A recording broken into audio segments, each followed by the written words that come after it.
Iniibig ko siya ng buong 8 taon. Sa huli, sa ilalim ng pressure ng mga nakatatanda. Sa wakas ay pumayag siyang magpakasal na. Sa hindi inaasahan, isang araw bago ang aming kasal. Biglang bumalik ang kanyang white moonlight. Nang tanungin siya ng kanyang puting buwan na ilaw kung gusto niya ako. Narinig ko ang malamig at walang emosyon na boses ng babae. Walang kahit kaunting damdamin. Wala. Paano ako maaaring magustuhan ang ganong mapanlinlang na tao? Ang batang lalaki na sinusubukan. Naupo ako sa madilim na sulok. Ang katawan ko ay nanigas at naging manhid dahil sa lamig. Sa sandaling ito, bigla akong nagpasya. Kung hindi mainit ang puso, hindi na ito pipigilan. Ang babaeng hindi ako mahal. Magkansela na tayo ng kasal sa pagpapakasal. Si Liu Ruyan ay tinitigan ako na biglang lumitaw. Biglang nanlambot ang katawan. Pakiramdam ko ay parang may malaking bundok na nakapatong sa dibdib ko. Ang puso ko ay parang kinikiskis at halos hindi makahinga. Anong sinabi mo? Muling sabihin mo. His voice is hoarse. Mga mata na puno ng kalungkutan ang nakatingin sa akin. Parang hindi niya narinig ng maayos ang sinabi ko. Ako'y kalmado ang mukha. Huwag mong alalahanin ang tungkol sa lola mo, bahala na siya. Sabi ko na gagawin ko ang makakaya ko para mapapayag siya. Ang puting buwan ay dati pang nagalak dahil sa aking pagdating. Nakita ang saya sa kanyang mukha. Ngunit nang makita ang ekspresyon ng babae, biglang nagduda ang kanyang mga mata. Masasabi na magkaibigan na sila mula pagkabata. Alam niya ang maraming maliit na gawin niya na hindi alam ng iba. Tinitignan niya ang bahagyang nanginginig na daliri ng babae. Sa puso, isang alikabok. Sa sandaling ito, siya ay nag-aalala at kinakabahan. Matagal na nating pagkakakilala. Bihira niyang makitang ganito ang kanyang nararamdaman. Nang minsang bata pa siya noong nakaraan, hindi pa niya kayang itago ang kanyang tunay na damdamin. Bihira ko lang siyang makita ng 1 o 2 beses. At ngayon, sa wakas ay nagsimula siyang mag-alala dahil sa aking mga salita. Ang babae ay nakapikit ng mahigpit ang kamao. Hatiin mo ang silk scarf sa lip. Kaya pa niyang huminga ng mahina. Bigyan kita ng huling pagkakataon. Bawiin ang sinabi ko kanina. Pwede kong ituring na hindi ko narinig kahit ano. Magpapatuloy ka pa rin sa hinaharap. Tumingin ako sa kanya. Niyakap ang usapan niya ng walang emosyon. Sa tingin ko, hindi na kailangan. Biglang nagkatinginan ang mga mata ng babae ng matindi. Lumiko ako at tiningnan ang puting buwan na nakatayo sa kanyang tabi. Nakatayo silang dalawa ng napakalapit. Mukhang mas bagay sila sa isa't isa. Agad silang pinagtawanan ng malamig. Bumalik na ang taong mahal mo. Kaya't hindi na kailangang ang tinatawag na paghingi ng tawad. Hindi ako narito upang hadlangan kayo. Sana'y magpakailan pa man kayong magsama ng walang hanggan. Magkasama hanggang sa pagtanda. Tama na, huwag niyo na akong tawagan kapag ikinasal na kayo. Siguradong hindi ako darating. Ang aking tingin ay napakalalim at mabigat. Parang nakikibahagi sa paalam sa sariling nakaraan. Matapos ang mahabang panahon, bahagyang umiti si Ate Liu. Matapos ang 5 taon, muli kong narinig ang tawag na ito. Mukhang malayo ang tingin ni Liu Ruyan. Binabati kita sa pagtupad ng iyong hangarin. Sasabihin ko ang bawat salita ng isang salita, isang pangungusap. Parang nagbaba ng isang mabigat na pasaning. Ang kanyang mukha na dati ng gwapo ay mas naging matatag pa. Nakita ang pag-alis ng bigat sa kanyang mga mata. Ngunit dahil sa salitang iyon na sinabi ko, biglang napuno ng luha ang kanyang mga mata. Tumakbo siya at hawak ang aking pulso ng mahigpit. Halos nakagat ang labi habang sinasabi na natupad na ang kanyang hangarin. Lingfeng, ano ba talaga ang ginagawa mo? May bahagyang nararamdamang proteksyon mula sa pulso. Nininig ang aking kilay. Maaari bang pakawalan mo muna ako ng mahinahon? Malapit ka na sa akin sobra. Amoy niya ang amoy ng pabango niya sa katawan. Amoy ko ay nakakadiri. Ngumingin si Liu Ruyan ng matatag. Hindi sinasadyang bitawan ang aking kamay. Ipinataas ko ang aking mata at tiningnan siya, yung sinabi mo. Ayaw mong magpakasal sa akin. Ang mahal mo ay si Fang Yuan. Ang posisyon ng aking batang Panginoon ay para lamang sa kanya. Ngayon ay umatras na ako. Hindi mo ba natupad ang iyong nais? Huwag mo akong tignan ng ganito. Maging masaya ka naman. Hindi ito ang iyong pinapangarap ng buong puso. Ito ba ang resulta na hiniling mo ng maraming taon? Nang lumiko si Hualuo at nagsalita kay Ziuye, maliit na si Ye. Umalis na tayo, habang tinitignan ni Ziuye ang harap ko. Inangat niya ang kamay at pinatong sa aking balikat, tayo na. Katatapos lang maglakad. Huminto siya sandali. Lumiko at tiningnan si Liu Ruyan na nakatingin pa rin sa gulat. Hindi namin kailanman sinusubaybayan ka. Nagpasaya ka kay Fang Yuan sa kanyang kaarawan at nagdulot ng ganitong kalaking ingay. Mukhang kahit ang mga asong gala sa buong lungsod ay alam na rin. Binili niya ang buong hotel. Nagpasiklab ng buong lungsod ng mga paputok para sa kanyang kaarawan. Ipagpaliban ang iyong fiancé sa iyong isipan. Hindi na nakikinig si Liu Ruyan. Ang iyong pag-ibig ay tunay na nakakaantig sa puso. Sige, Xiaoye, tara na. Huwag nang istorbohin sila sa kanilang pag-ibig. May bahagyang malalim na tinig si Anran na nagsabi. Mas lalo pang lumayo ang dalawang tao habang naglalakad. Hindi siya tumingin pabalik kahit isang beses sa buong panahon. Nang makalayo na ang tao, Fang Yuan ay nakatingin kay Liu Ruyan na may hindi maganda ang itsura sa mukha. Maingat na nagsalita si Ruyan. Baka ikaw na ang pumunta at magpaliwanag. Hindi ko alam na magpapakasal kayo ngayon. Pinipilit mong hilingin na samahan mo ako sa pagdiriwang ng aking karawan. Ang mga paputok ay galing din sa amin. Hindi ito tungkol sa iyo. Nanghihinayang ang mukha niya. Sa mababang tinig, kung may sisihin man, ako na lang. Kasalanan ko lahat. Sa puso ni Liruyan ay may kaunting pagkalito pa rin. Nang marinig ang kanyang salitang iyon, biglang nagbago ang itsura niya ng malungkot. Huminga siya ng malalim at nagbitiw ng isang malakas na hininga. Noong araw, umaasa siya sa pagmamahal ko sa kanya. Bago gawin ang ganitong bagay. Paglipas ng maraming taon, hindi pa rin siya nagsasawa. Natuto ka na bang manguyam ng banta? Bakit mo siya sinusundan? Nakapuno ng inis ang kanyang mga kilay. Tinawag niya si Fang Yuan at tinuro ang sasakyan. Isusundan kita pauwi. Hindi siya naniniwala pa rin. Talagang handa akong i-cancel ang kasal namin niya. Liruyan. Naalala ko ang diary na natuklasan ko noong mga panahong iyon. Isang ilaw sa pagitan ng kilay. Mahal na mahal ko siya. Paano maaaring umalis ng ganito kadali? Matapos siyang umalis mula sa pintuan ng hotel. Pinayagan ko si Zu na ihatid ako pabalik sa pamilya Liu. Nabigla si Zuya na sasabihin mong uwi ka pa rin. Siyempre kailangan kong umuwi. Umiti ako ng bahagya. Ang kanyang tingin ay malamig. Maghanda na ng mga gamit. Pero tuluyang nang itinigil ni Liu Ruyan ang lahat. Pagdating namin sa pinto ng bahay ni Liu, lumampas na ng 11:00 ng gabi. Si Zuye ay pinalapitan ang aking balikat at nagsabi, "Pare, mag-ingat ka palagi. Bukas na lang kukunin kita." Kakalabas ko lang ng pinto. Biglang lumiwanag ang ilaw sa sala. Ngumiti ng bahagya habang pinapikit ang mga mata. Matapos makasanayan ang nakakasilaw na liwanag. Kasalukuyan ko lang napansin na ang nakaupo sa sofa ay si Liu Tian. Mukhang naghihintay si Liu Tian sa kanyang kalagayan. At sa tingin ko, siya ang taong hinihintay niya. Siguro siya mismo. Inakyat ko ang paa ko at direktang nagtungo sa sarili kong kwarto. Minsan bigla siyang tumayo at humarang sa akin, "Lin Feng, wala ka bang gustong sabihin? Magkaiba tayo, anong pag-uusapan pa natin?" Sa tingin ko wala tayong masyadong pagkakaintindihan. Liu Tian hihigpit ang ngipin. "Lin Feng, bakit sobrang pula ng mukha mo? Alam kong ayaw sa'yo ng ate ko. Alam kong gusto ni ate si Kuya Fang Yuan. Bakit ka pa rin nananatili sa pamilya Liu? Inook ang posisyon ng iba. Pwede bang magpakita ka naman ng kaunting hiya?" Nang marinig iyon, unti-unting binaba ko ang aking mga mata. "Liu Tian, ito ay usapin namin ng ate mo. Ikaw na isang bayaw na lalaki. Bakit laging nakikialam sa mga bagay ng iba sa kanilang bahay? Alam mo ba na talaga namang nakakainis ka?" Ang sobrang tapat na salita ay nagpasindak kay Liu Tian. Napatitig nang nakabukas ang mata.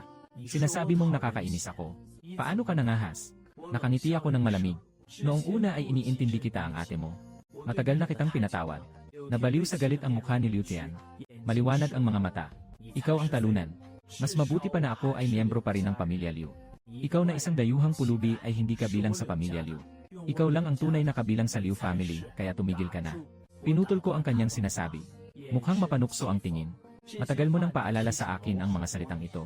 Hindi ko na kailangan sabihin sa'yo. Binibilang ko ito ng paisa-isa. Magbabayad ako sa utang ko sa pamilya Liu. Tungkol sa'yo, talagang inutil ka."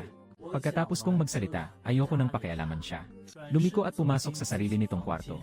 Pagkatapos ay diretsyo siyang pumunta sa wardrobe. Ang malaking aparador ay halos sumasakop sa buong dingding ng silid. Tumingin ako ng walang ekspresyon habang binubuksan at tinitingnan isa-isa. Lalong lumalamig ang puso. Hindi ko kailanman napansin noon na naalala ako ni Liu Tian. Tumingin muli sa mga damit na ito. Pakiramdam ko ay parang bawat isa ay nagdadala ng aking puso. Lahat ito ay inihanda ni Liu Ruyan para sa akin.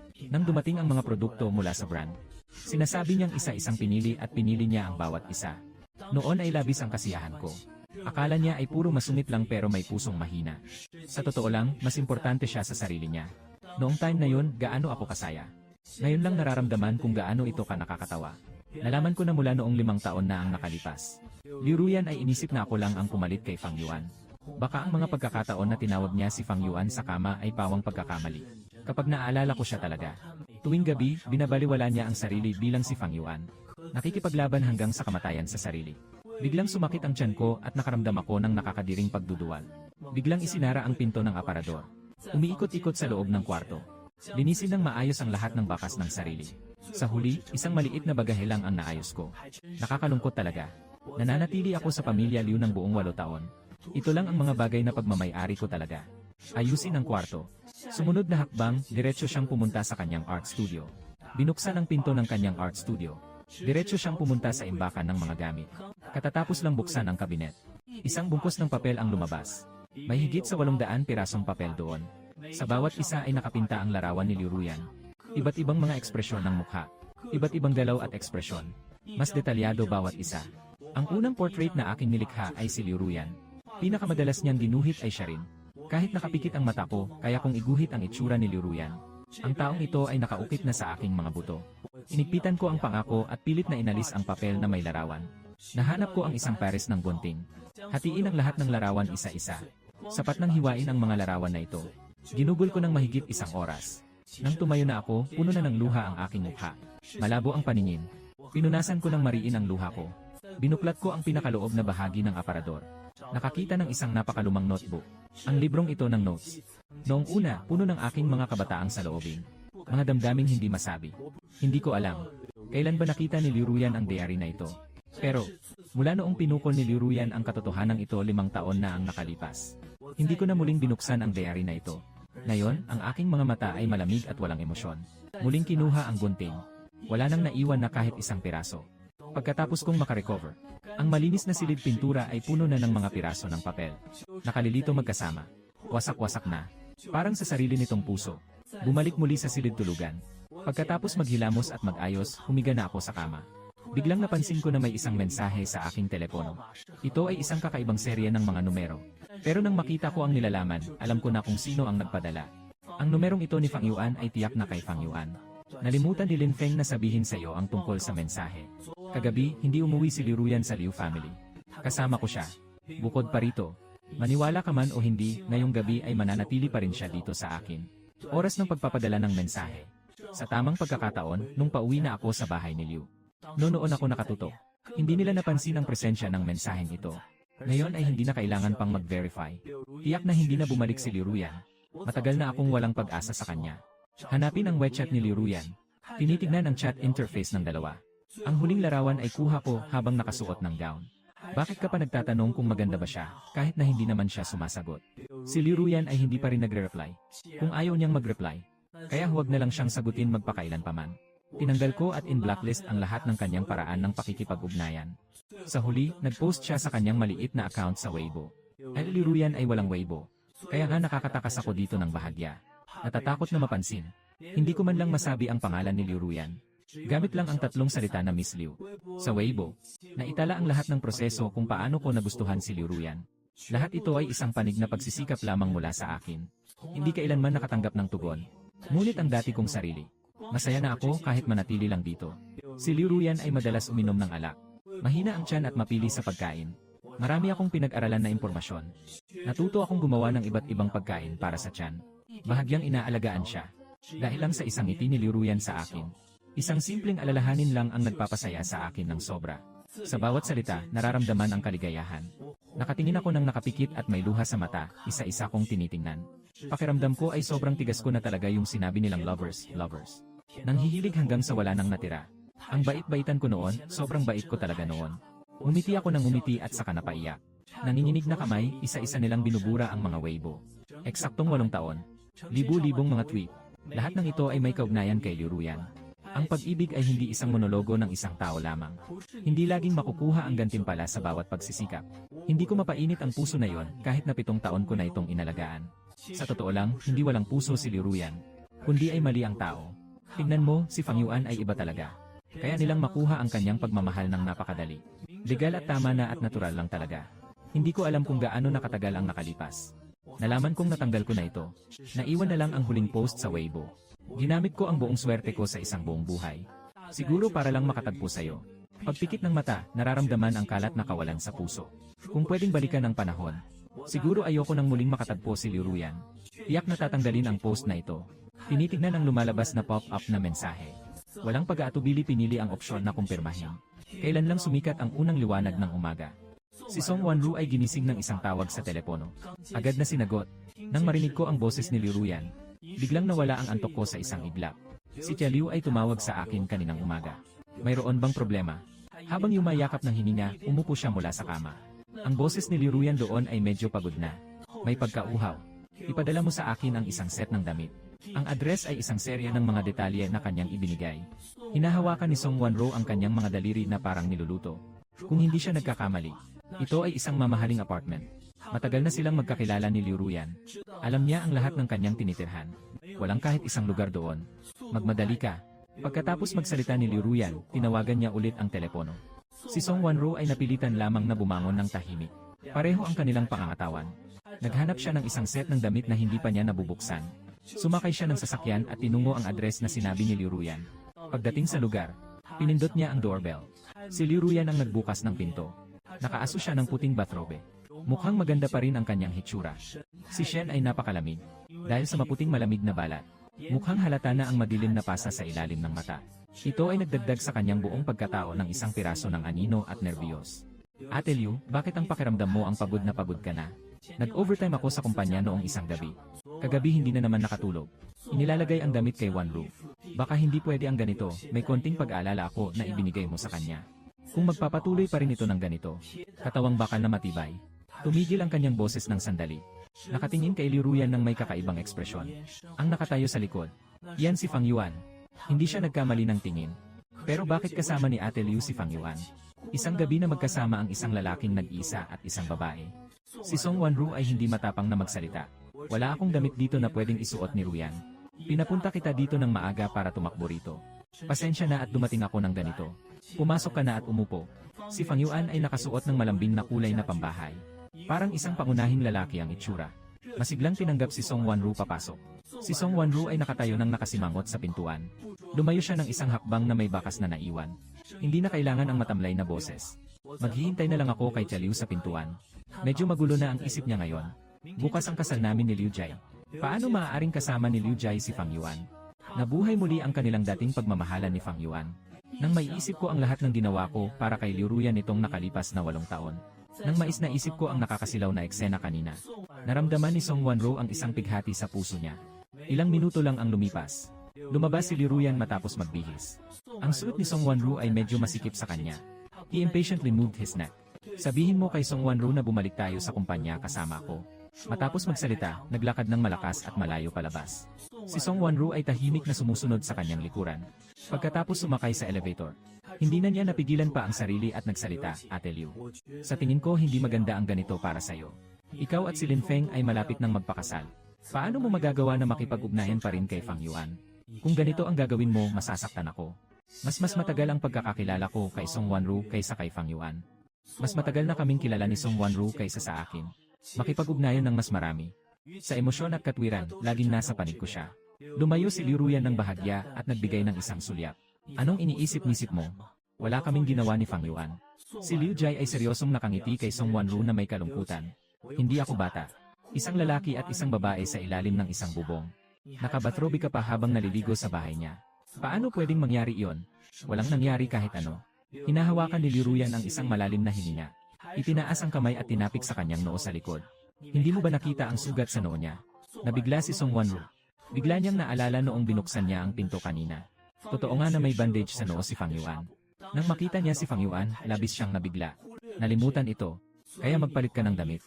Dahil kagabi ko siyang pinalik sa bahay. Dahil madilim, aksidente siyang nadulas at naputol ang ulo. Pinuntahan ko na lang siya sa ospital. Kakarating lang niya mula sa bahay niya at naligo. Dahil sa may dugo sa damit. Si Liu Ruyan ay may pag-iwas sa dumi. Paano maaaring isuot ang damit na may dugo? Kaya pinapadala ni Song Wanru ang damit dito. Sa halip na ipadala ng mga tao ng Liu ang damit dito. Para maiwasan ang hindi kailangang gulo at hindi pagkakaunawaan. Naramdaman ni Song Wanru ang isang malaking ginhawa sa kanyang puso. Eksaktong bumukas ang pinto ng elevator. Pagkatapos lumabas ng dalawa, siya ay nagpatuloy na nagsabi kay Ate Liu. Alam ko na wala kayong masyadong relasyon ni Fang Yuan. Pero mukhang hindi alam ni Lin Feng. Kahapon, ang ingay ng pagbati mo kay Fang Yuan sa kanyang kaarawan ay sobrang lakas. Hindi na siya umuwi magdamag. Sigurado akong mag-isip siya ng husto si Lin Feng. Nakapagpaliwanag ka na ba kay Lin Feng tungkol sa sitwasyon? Parang si Ruyan ay biglang huminto ang hakbang na parang nakipag-ugnayan sa isang matinding saloobin. Mula kagabi ng hindi pagkakaunawaan natin. Si Liu Ruyan ay kusang loob na umiwas. Wala pa siyang lakas ng loob na bumalik sa pamilya Liu. Hanggang ngayon ay hindi pa rin siya nakikipag-ugnayan sa akin. Natatakot lang na makipagkita sa akin. Makakarinig siya mula sa akin ng mga bagay na ayaw niyang marinig. Halimbawa, kanselahin ang kasal. Umalis na sa kumpanya. Magpapaliwanag ako sa iyo pag uwi ko pagkatapos ng trabaho. Bukas na ang kasal namin. Kahit na ito ay pabor sa desisyon ng matanda ng walang pahintulot. Sinasabi niya rin ng paulit-ulit. Sinasabi na wala siyang balak magpakasal sa akin. Pero sa loob ng puso, hindi talaga siya tumatanggi. Nang magpakasal sa akin, mas mainam pa rin kaysa ikasal sa isang lalaking hindi mo kilala. Mas maganda talaga. Si Liu Ruyan ay pinipilit ang sarili niya sa isipan. Tama ang sinabi ko kay Song Wanru. Pakiusap, tulungan mo akong ipasa ang kasuotan na inutos ng matanda. Kinuha niya ang isang bagay na hindi pumanaw kahapon. Parang hindi ako gaanong mataas para sa damit na yon. Sa totoo lang, wala namang masyadong pakialam. Lolo ay nakaayon sa sukat na tinukoy namin. Sigurong walang magiging problema. Ako si Ruyan, hindi ko inisip ang mga sinabi ko kahapon. Ipag-alala ito. Akala niya ay nag-alboroto lang ako. Nasa tabi na niya ako ng 8 taon na. Iniwan siya. Saan pa ako pwedeng pumunta? Bago sumakay ng sasakyan, biglang siyang lumingon kay Song Wanru. Pati ikaw alam na binati ko si Fang kahapon sa kanyang karawan. Nang makita si Song Wanru na ganito ang kanyang huli ng pag-alam. Lola, hindi ba alam ni Ate Liu na ganon? Matagal nang kumakalat sa aming grupo. Maraming tao ang nagsasabi na muling nagkabalikan si Hifang Yuan at ang kanyang dating mahal. Nananatili pa rin ang pagtaya kung kanselahin ba ang ingranding pagtanggap bukas. At saka, napatunayan pa ni Liu Tian ang ganitong pahayag. Halos lahat ay naniwala na. Biglang naging malamig ang tingin ni Liu Ruyan. Sabihin mo sa kanila, hindi pwedeng kanselahin ang pagtanggap sa kasal. Hindi ako nakatulog magdamag sa panig ng Liu family. Ngunit niwalang bahid ng pagod sa kanyang mukha. Sa halip, ito ay may mas malalim na kahulugan. Naghugas na ako at naghanda ng sarili. Linisin ang sarili ng maayos at malinis. Kung ganoon, aalis na ako. Siyempre, nararapat lang na umalis ng marangal. Huwag kang parang aso na nawala ng tahanan. Katatapos ko lang mag-ayos. Nakatanggap na ako ng tawag mula kay Zuye, Xiaofeng. Naghihintay ako sa pintuan ng pamilya Liu. Lumabas ka na agad, dadalhin ko na ang bag ko palabas. Nang lumabas, nakasalubong ko si Nanay Liu. Tiningnan ko lang ng walang pakialam. Ayaw ko na ring magpasalamat o makipag-usap. Ngayon ay nagpasya na akong hiwalayan si Liu Ruyan. Talagang ayoko nang harapin ang napaka-pretensyosong mukha ni Nanay Liu. Tinatanggap ang mapanlinlang na mukha. Inilagpas ko si Inay Liu. Direktang napaatraso. Habang ang aking silweta ay unti-unting naglalaho. Biglang napailing at sumigaw ng galit na parang nagsusumpa na ang langit. Hindi pa kami nagkakatuluyan. Even as an elder, I'm no longer recognized. Kahit na magpakasal na, ano pa rin. Naririnig ko mula sa malayo ang kanyang galit na mura. Malasang tingin. Dahan-dahang lumalakad papunta sa pintuan. Walang pag-iling pabalik. Nasa pintuan ang sasakyan ni Zuye. Pagpasok ko sa sasakyan, si Zuye ay agad na pumunta sa harap at niyayakap ako habang tinitingnan mula ulo hanggang paa. Matagal na, umiti siya ng may kasiyahan sa mukha. Mukhang maganda ang iyong pakiramdam. Siyempre, inalis ko na ang fish fillet kahapon. Lahat ng alaala na parang usok. Iniwasan ko na ang mga simpleng bagay. Sa tingin ko ay mas relax na ako ngayon. Araw at gabi, narinig ang salita. Ang kanyang maliwanag na mukha ay puno ng kasiyahan. Agad na pinatakbo ni Xiaofeng ang sasakyan. Umupo ka na, isusundo kita sa Lolo Liu. Nang matapos sabihin, ang sasakyan ay umalis mula sa pamilya Liu gaya ng espada ni Lixian. Pagdating ko sa sanatorium, matapos kumain ng almusal si Lolo Liu, nag-init sa araw sa damuhan. Katatapos lang ng niebe kahapon. Pero ang Diyos ay pabor. Ngayon umaga, ang araw ay napakainit. Matandang Liu nakapikit ang mata habang nakasandal sa upuan. Nang marinig ang mga hakbang ay bumukas ang kanyang mga mata. Nakita ko na ako ang dumating. Bigong na may seryosong mukha ang biglang ngumiti. Malambing ang tingin ni Xiaofeng. Bakit ka nandito ngayon, may oras ka na ba? Lolo ay uwi na bukas. Bakit ka tumatakbo-takbo sa ganitong lamig ng panahon? Paano kung magkasakit ako? Nakikinig sa kanyang maalalahaning salita. Isang pamilyar na pakiramdam ang dumaan sa aking puso. Buong pamilya Liu. Tanging ang lolo lang ang tunay na nagmamalasakit sa akin ng buong puso. Umupo ako sa tabi ng matandang lalaki. May nakangiting masunurin sa labi. Nag-alinlangan sandali. Muling tahimik na sinabi, Lolo, bukas hindi ka na kailangang umuwi bukas. Lolo Liu ay niyayakap ang ulo ko ng mahina. Mata na may mapagkalingang tingin, batang hangal. Bukas magpapakasal ka kay Ruyan. Lahat ng sinasabi ni Lolo ay kailangang naroroon. Paano niya biglang naisip ito? Tumigil ang daliri niya sandali. Pinikit ko ng bahagya ang ulo. Tumingin ng seryoso pataas sa kanyang lolo. Naisip ko na, mas mabuting huwag na lang magpakasal o kaya ay ikansela na lang. Lihong, tumingin si Lolo Liu ng may pag-asa kay Min Xiaofeng. Alam mo ba kung ano ang sinasabi mo? Di ba palagi mong gustong makasama si Ruyan? Basta magpakasal na kayo. Maaari ka ng buong katapatan na nakatayo sa tabi ni Ruyan. Walang sinuman ang may lakas na magpahirap sa iyo sa paligid mo.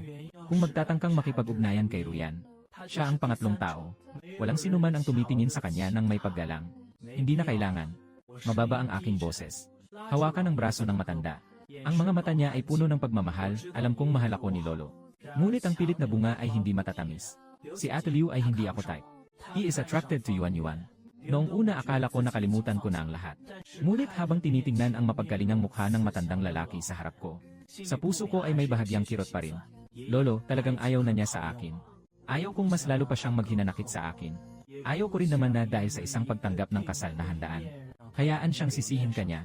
Laolo Tito ay nakatingin sa batang lalaki sa harap niya. Huminga ng malalim. Si Ruyan at ang kanyang ama ay may malalim na ugnayan. Minsan ay nakikisawsaw tayo sa maliliit na bagay.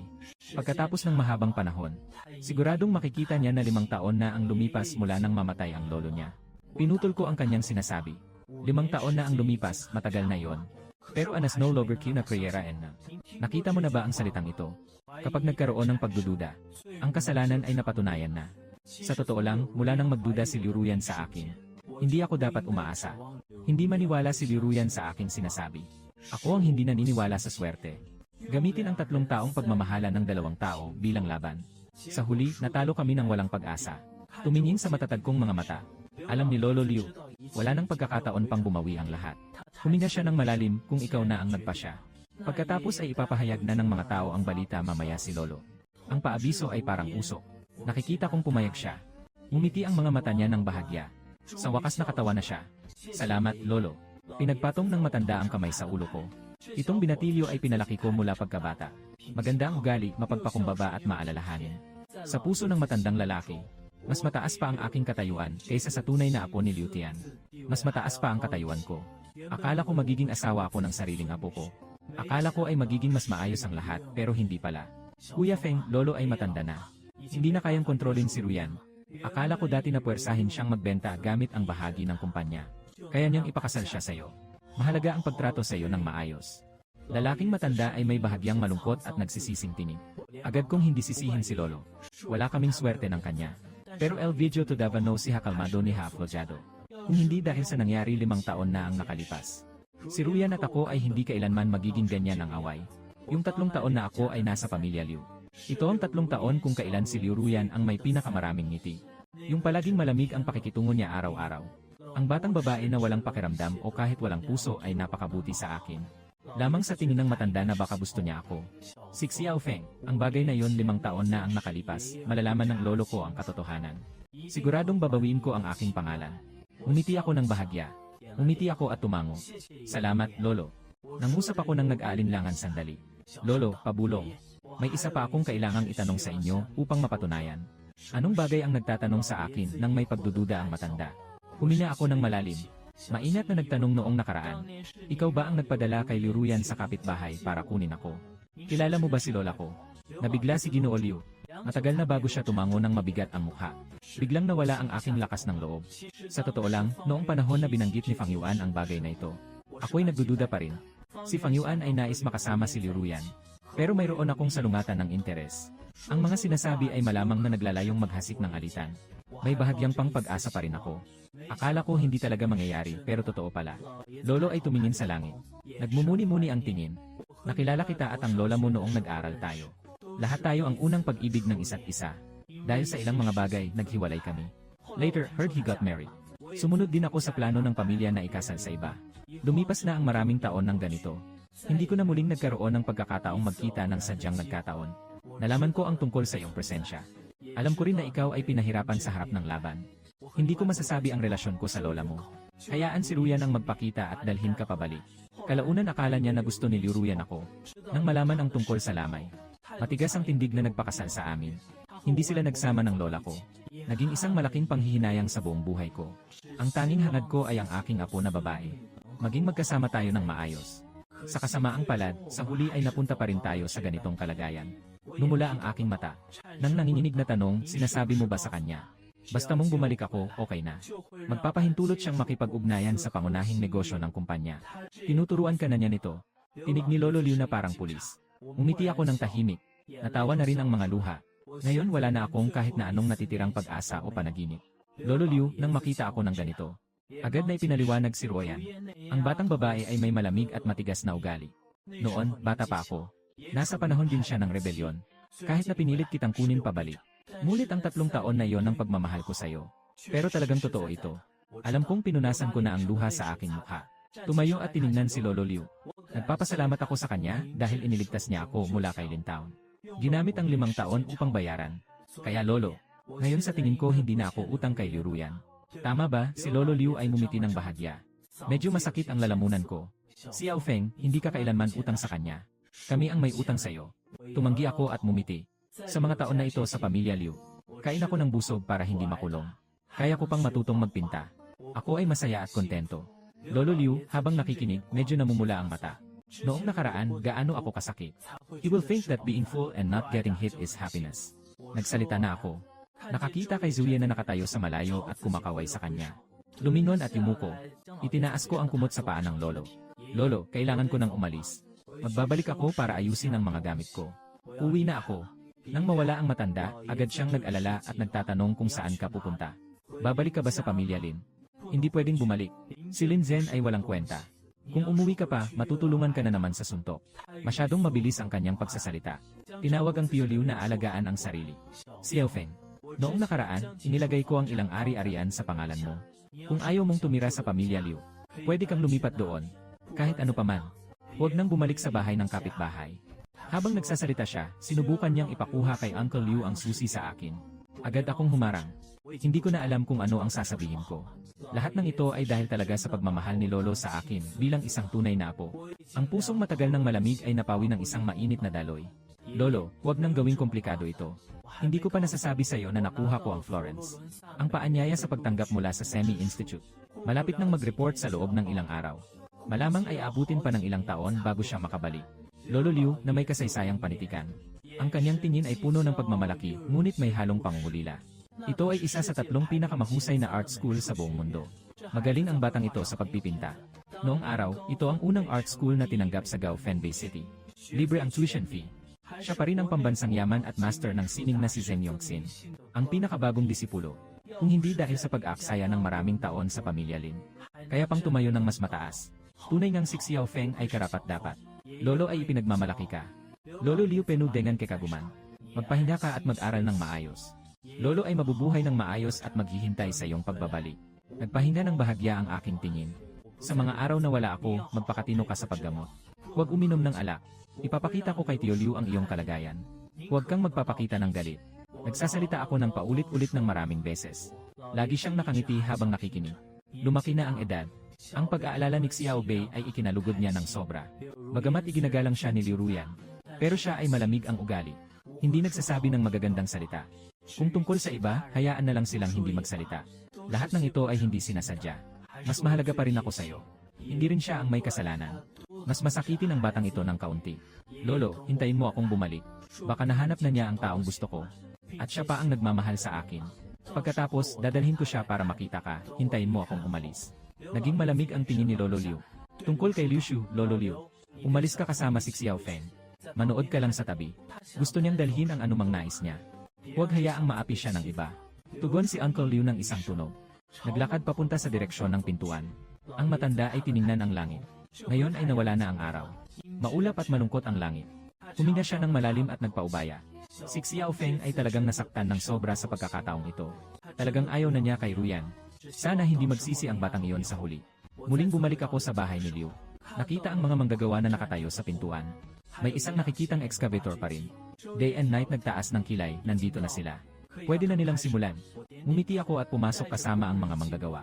Liu Tian tumakbo palabas nang marinig ang ingay. Nakita ang excavator sa tabi ko. Nangingitim ang mukha sa inis. Mukhang baluktot ang mukha. Nagalit kay Ling Feng. Anong ginagawa mo? Sino man ang pwedeng pumasok sa pamilya Liu? Akala mo bang makakatuluyan ka sa kapatid ko? Sasabihin ko sa'yo. Hindi pa niya natatapos magsalita. Nakita si Uncle Liu sa likod ko. Biglang parang isang pato na nakatapak ang leeg. Biglang nawala ang tunog. Si Uncle Liu ay matagal nang sumusunod sa matandang lalaki. Mataas ang posisyon ni Liu sa pamilya Liu. Si Liu Tian ay hindi basta-basta nananakit ng damdamin. Kailangan lang manatiling tahimik. Ngumiti siya ng banayad, Uncle Liu. Bakit ka nandito ulit?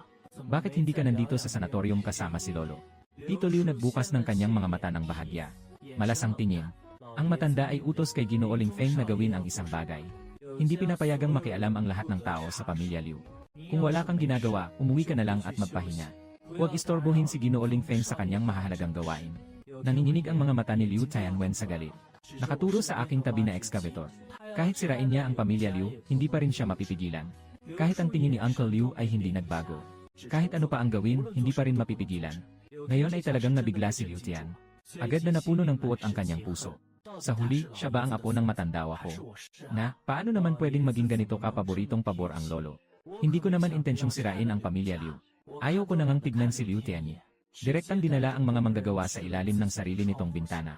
May isang taniman ng mga rosas doon. Ito ang itinanim ko noong 2 taon ko sa pagdating sa pamilya Liu. Maingat na inalagaan sa loob ng maraming taon. Tuwing panahon ng bulaklak, punong-puno ng mga bulaklak ang buong puno. Masigla at puno ng buhay. Ang amoy ay mapangakit at makapangyarihan. Lahat ng tao ay nagsasabi na pangkaraniwan ang rosas. Pero sa tingin ko, walang ibang bulaklak na nagliliwanag ng ganito kasidhi tulad ng rosas. Sa mga panahong nakatira ako sa tabi, ang mga buhay na mapurol at maputla. Non kahaba visto on color tan intenso. Hindi ako kailanman mahilig sa pagiging mahinahon. Maaliwalas na kulay. Ang gusto ko ay laging makulay at makapalang tinta. Mga bagay na makulay at masigla. Halimbawa ang rosas at mga langis na pintura. Pwede kong dalhin ang mga damit na yon. Lahat ng mga sanga ay ibinalik kay Fang Yuan. Pero hindi pwedeng ang mga rosas na ito. Hindi ko na kayang tiisin ito. Yung 2 tao ay natutulog sa dating kong silid tulugan. Nagmamahalan habang nakayakap sa harap ng bintana. Pinapanood ko ang mga rosas na aking itinanim. Ngayon, ako na ang nagmamay-ari ng aking sariling kapalaran. Nakaturo sa mga hubad na sanga ng rosas. Sinasabi sa manggagawa, bunutin at dalhin ang lahat ng mga bulaklak na ito. Ibabalik ko pa rin ang mga bagay ni Fang Yuan sa kanya. Pero hindi ko iiwan kahit isang piraso ng aking mga gamit. Sa susunod na linggo, bago pa man magsimula ang mga manggagawa, mag-ingat ka kapag nagsasalita. Huwag sirain ang mga ugat. Maganda ang pagkakaalaga ko sa mga bulaklak na ito. Ililipat niya lahat sa hindi nagbubunga na hardin. Pagkatapos niyan, hintayin mo akong makauwi sa bansa. Maaari mo pang masdan ang masigla at magagandang rosas na ito. Datin engine na patingin sa eksenang ito na may takot at gulat. Ngunit hindi mapigilan ang sobrang kasiyahan. Lin Feng ay gustong kunin ang kanyang pinakamamahal na bukwet ng rosas. Kung kunin siya, ibig sabihin ba niyan alis na siya mula sa pamilya Liu? Agad niyang kinuhanan ng larawan ang eksenang ito at ipinadala kay Fang Yuan. Habang nagtatype, nanginginig ang mga daliri ni Kuya Fang Yuan sa sobrang excitement. Si Lin Feng ay alis na. Tara, tingnan mo ang katotohanan. Nang matanggap ni Fang Yuan ang balitang ito, sa mapagkumbabang at mahinahon na mukha niya, biglang lumabas ang puot na parang nagwawalang saysay na kasiyahan. Naglakad siya papunta sa hangin. Nawala ng pwesto si Ruyan sa tabi niya. Pwede na siyang umupo sa posisyon. Agad siyang tumayo at naghanda ng umalis. Napatigil siya nang makita ang damit sa sofa. Iyon ang damit na pinagbihis ni Liu Ruyan kaninang umaga. Pangiliran ay umiikot ang mga mata. Kunin mo ang iyong jacket at pantalon. Ngumiti ang labi niya ng bahagya. Naglakad papunta sa pintuan. Malakas ang ingay sa bakuran ng pamilya Liu. Si Uncle Liu kasama ang mga tao na nakabantay sa tabi. Ang ingay ng excavator ay umaalingaw-ngaw ng malakas. Mabilis na inalis ang mga rosas na puno mula sa ugat nila. Isa-isa ng mga malalalim na hukay na lang ang natira. Inilabas ang lupa. Ang malinis na bakuran ay nagmistulang gulo. Ako at si Zuye ay nakapag-ayos na ng mga gamit ko kagabi. Naipadala na. Uncle Liu, aalis na ako. Maaasahan po ninyo ang aming matanda sa hinaharap. Tiningnan niya ang libro ni Liu. Kinuha mula sa bulsa ang bank card na matagal nang inihanda. Ibigay mo na siya sa kanya. Ito ang ipon ko sa mga nakaraang taon. Pakiabot mo sa kanya na sabihin kay Liu Ruyan na hindi ko na siya utang. Patuloy na nagmamasid si Liu Tianzheng sa pintuan ng bakuran. Nang marinig ang salitang ito, biglang bumabaon sa akin. Hinawakan niya ang kamay para kunin ang bank card. Narinig ko ang inay at agad siyang nilihis. Malungkot ang tingin ni Liu Tian. Natuto ka na ring mang-agaw ng mga bagay. Magpakita ka naman ng konting hiya, huwag kang walang hiya. Liu Shen sneer. Nakatingin sa bank card na hawak ko. Ito ay pera mula sa pamilya Liu, di ba? Huwag mong akalain na hindi ko alam. Sigurado akong binigyan ka na ng maraming pera ng matandang lalaki nitong mga nakaraang taon. At sigurado akong binigyan ka rin ng pera ng ate ko. Paano mo mapapatunayan iyon? Ang pera sa card na ito ay sarili mong pera. Gamitin ang pera ng aming pamilya Liu para magpasalamat. Lin Feng, sa tingin mo ba ay sobrang walang hiya? Nakakainis at nakakatawa ko talaga. Hindi pa ako nakakapagsalita upang magpaliwanag. Si Kuya Liu ay naglabas ng ilang mga bank card. Ang mga card na ibinigay ni Lolo at nangginang kay Ginoong Lin Feng. Nandito lahat. Kung hindi ka naniniwala, Ginoo Lin Feng, pwede mong hanapin mismo. Napatigil si Liu Tian. Ngumiti ako ng bahagya, wala nang masabi pa. Liu Tian, sasabihin ko pa rin ang parehong bagay. Ako ay iba sa'yo. Ikaw ay isang walang silbi. Nagpapabaya at naghihintay na lang mamatay. Liu Tian naiinis at napuno ng galit. Gusto na namang magmura ng malakas tulad dati. Nanginginig ang aking mga mata sa lamig. Huwag mong pipilitin siyang magsalita bago siya magsimula. Noon ay may utang pa ako sa pamilya Liu. Pinapahinayaan kong saktan mo ako. Ngayon ay tapos na ang utang na loob ko sa pamilya Liu. Huwag kang magmura ulit. Diretso kong hahampasin ng isang palo. Kung hindi ka naniniwala, subukan mong makita ang lamig sa mata ko. Hindi makapagpatayo ng sariling pamilya kahit kaunti. Minsan habang tinitingnan ko, bigla akong nakaramdam ng takot. Bakit parang ang hina ng aura ko kumpara sa ate ko? Hindi siya makapagsimula ng matapang. Nasa ngayon ang Nanay Liu. Nakikita ng ibang mga katulong sa bahay si Uncle Liu sa aking tabi. Hindi rin siya makakatulong sa kanya. Biglang napagtanto na siya ay nag-isa at walang makakatulong. At this moment, a shadow appeared at the entrance of the Liu family house. Biglang lumiwanag ang mata ni Liu Tian. Fang Yuan-je, dumating ka na. Lumamig ang aking mukha sa galit. Lumiko at tumingin sa pintuan. Si Zhu ay nag-alinlangan din at nagtaas ng kilay. Bumaba ng malamig na tinanong kung ano ang kanyang pakay. Anong pa magagawa ko? Tumingin ka lang sa akin at tawa na lang. Huminga ako ng malalim at nagbitiw ng isang malumanay na hininga. Nang tumingin sa damit na hawak ni Fang Yuan. Hindi na niya kailangang mag-aral pa tungkol sa suit na ito. Ang damit na suot ni Xie Liuruyan kahapon. Tumanggi ng tumingin sa maruming bagay, lumapit na tayo kay Zhu. Ang palabas ng pagpapakita at pagmamayabang sa pintuang ito ni Fang Yuan. Ayoko nang tumingin. Tiyak na nang kami ay papunta sa pinto ng aming palasyo. Si Fang Yuan ay walang pakialam na niyugyog ang damit ni Liuruyan. Nagpaparusa kay Liu Tian si Ling Feng. Kagabi, nahulog ang damit ng ate mo sa akin. Si Liu Tian ay karapat-dapat na pareho nilang amoy. Naiintindihan agad ang ibig niyang sabihin. Nagsalita ng mas mataas ang boses, kaya hindi nakapagtataka na hindi nakauwi si ate. Kaya pala kasama mo si Brother Fang Yuan. Yung 5 taon na nawala ka noon. Talagang napalakas ang takot ng ate ko. Ngayon ay ayaw na niyang lumayo kahit isang hakbang mula sa'yo. Gusto kong alagaan ka araw-araw. Si Fang Yuan ay nakikisama. Huwag kang magsalita ng masyadong mahaba, baka mapahiya ka. Si Xiao Fang ay nandito pa rin. Siya ang iyong nakababatang kapatid na lalaki na kasintahan mo. Sino ba siya para maging iyong fiancé? Ngayon ay pinalayas na silang lahat palabas. Kuya Fang Yuan, ikaw talaga ang aking ideal na bayaw. Nagkakasabay sila sa kanta. Mas lalo pang nakakadismaya si Fang Yuan. Habang sinasabi kay Liu Tian na huwag magsalita ng walang kwenta. Ngunit ang ekspresyon at kilos na ito ay tila totoo sa kanyang paningin. Sa wakas hindi na nakapagpigil si Zhuye. Huminto siya at tiningnan si Xiao Feng at ang dalawa. Sinasabi mo na may ilang tao. Bakit gustong-gusto nilang kunin ang mga bagay na ayaw na ng iba? Hindi ko rin alam kung bakit, ngumiti lang ako. Maaaring ito ang kanilang espesyal na hilig. Sa puso ni Fang Yuan, iisa ang damdamin. Umanga ng mahigpit ang ngipin. Biglang napuno ng luha si Lin Feng. Huwag kang magsalita ng ganito kasakit. Noong 5 taon na ang nakalipas nang mangyari ang aking kaso. Si Wine ang aking kasintahan. Hindi niya ako sinabihan na hiwalayan na kami. Ikaw ang nakialam sa amin. Ako ang una niyang naging kami. Huminga ako ng malalim. Ang kanyang tingin ay malamig at matatag. Kung talagang gusto mong pag-usapan natin ang mga bagay na ito. Sige, linawin na natin ito ng maayos. Kung sakaling pumanaw ka sa isang aksidente, naiayos na ang lahat ng mga dokumento ng kamatayan. Batas ang nagsasabi na kapag ang isang asawa ay inihayag na patay, ang relasyon sa kasal ay otomatikong mapuputol. Hindi kayo kasal ni Liuruyan. Isa lamang magkasintahan. Sabihin na lang natin na ganito. Sa sandaling ipinahayag mo ang iyong kamatayan, tapos na ang relasyon mo kay Liuruyan. At ako at siya ay nakatakda ng mga nakatatanda sa pamilya bilang mag-asawa. Totoo ang tamang proseso at karapatan nito. Alam mo na ako at si Liu. Si Yan ay magdaraos ng engagement bukas. Ngunit nagkaroon sila ng relasyon na lampas sa pagkakaibigan. Sino ang pangatlong tao? Ang sunod-sunod kong mga salita ay nagpatigil kay Fang Yuan sa gulat. Nabubuka ang bibig ng walang masabi. Pero hindi makasabi ng kahit isang salita. Nanginig ang ekspresyon ni Fang Yuan. Ngayon, iba na ako kaysa dati. Yung batang lalaking takot at mahiyain na kawawa. Ngayon ay matalino at matapang na siya. Hindi siya madaling pakisamahan. Nakita niyang tumigil siya sa pagsasalita. Umiti ako ng bahagya. Biglang nagbago ang estilo ng pagguhit.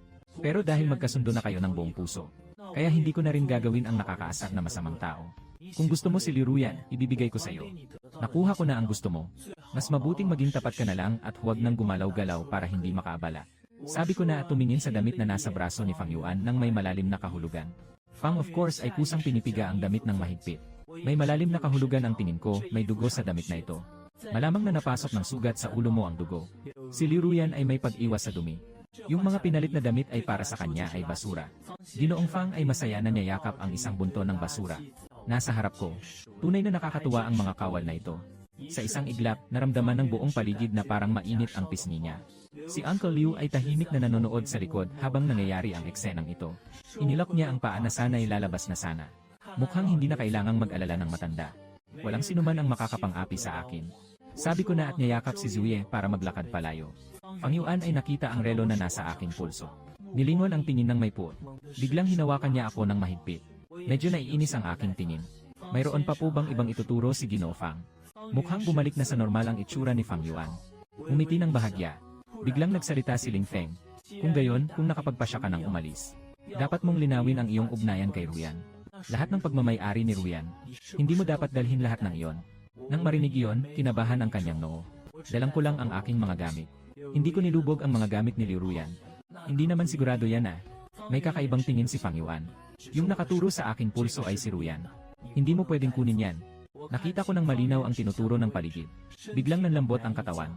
Halos makalimutan ko na ang bagay na ito. Pinakawalan ko ang paligid. Mukhang naguguluhan ang itsura. Itinaas niya ang kanyang relo at pinutol ito. Iyan ay isang mamahaling relo ng lalaki. Nakikita ng mga naroroon ang relo na ito. Nagmukhang nag-aalangan ang kanyang mukha. Lalo na ang relong ito ni Uncle Liu ay may malaking kahulugan. Ito ay noong kaarawan ni Liu Ruyan nang siya ay 18 taong gulang. Ang regalong pang-adulto na ibinigay ni Liu Fu sa kanya. Kalaunan, nang pumasok ako sa industriya, nang maramdaman ng pamilya Liu ang kalungkutan. Si Liu Ruyan ang nagbigay sa akin ito. Palagi kong dalang ang relong ito. Lubos kong pinahahalagahan. Maliban sa pag-aalaga, halos hindi ko ito tinanggal kailanman. No kagabi habang naglilinis ako ng mga gamit. Hindi ko alam kung bakit. Pinili kong kalimutan ang relo. Marahil.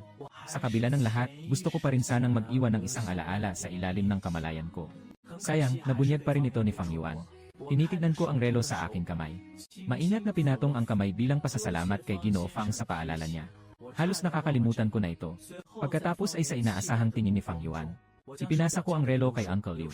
Pakiusap, ipasa mo na rin itong relos kay Liu Ruyan. Nakangiti ang noo ni Uncle Liu ng malalim. Kung may iwan ko pa ang relo na ito, ibig sabihin nito ay totoo. Wala na akong kahit kaunting paghanga kay Liu Ruyan.